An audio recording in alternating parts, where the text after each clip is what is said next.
हिंगोली जिले में हल्दी की फसल पर करपा रोग का प्रभाव तेजी से बढ़ रहा है, जिस पर अब दवा छिड़काव के बावजूद सुधार न होने से उत्पादन में गिरावट की संभावना है। ऐसे में किसान सरकार से सहायता की आस लगाए बैठे हैं।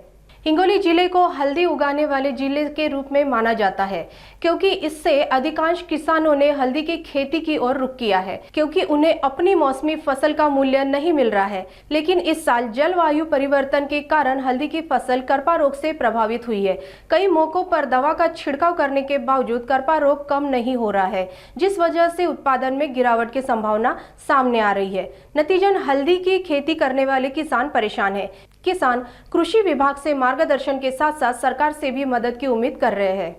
माझ्याकडे 2 एकर शेती ज्या शेतामध्ये हळद येते आणि सालापेक्षा यावर्षी पाणी कमी असल्यामुळं ह्या हळदीचे जास्त उत्पन्न नाही, काय नाही, नुकसान झालेलं आहे। हळदीवर करप्या रोग पडलेला आहे आमच्या, आणि शासनानं काहीतरी करावं सरकारनं।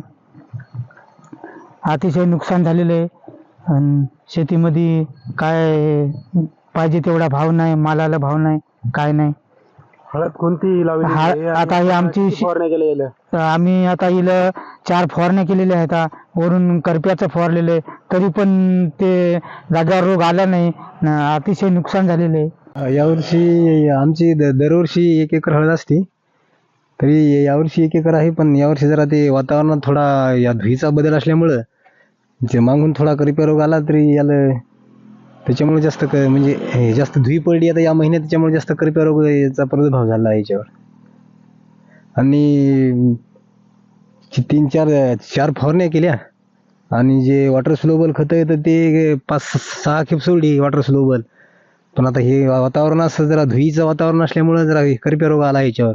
शासनाकडे काय मागणी आहे की थोडे ते काहीतरी जसं सोयाबीनचं ज्याचं अनुदान असते ते अनुदान भेटावं याला हळदीला। जसं हेक्टरी देते शासन, तसं याला हळदीला म्हणजे करप्या रोग असल्यामुळे हे जे वरून जे करपे असल्यामुळे खालून जे हळकून भरत नाही त्याच्यामुळे ते आता हे पीक 50% हातात आलं आहे। आणि करपे आल्यामुळं त्याला आता हे जास्त धुळीचा प्रादुर्भाव जास्त असल्यामुळे जास्त करपे आला याच्यावर।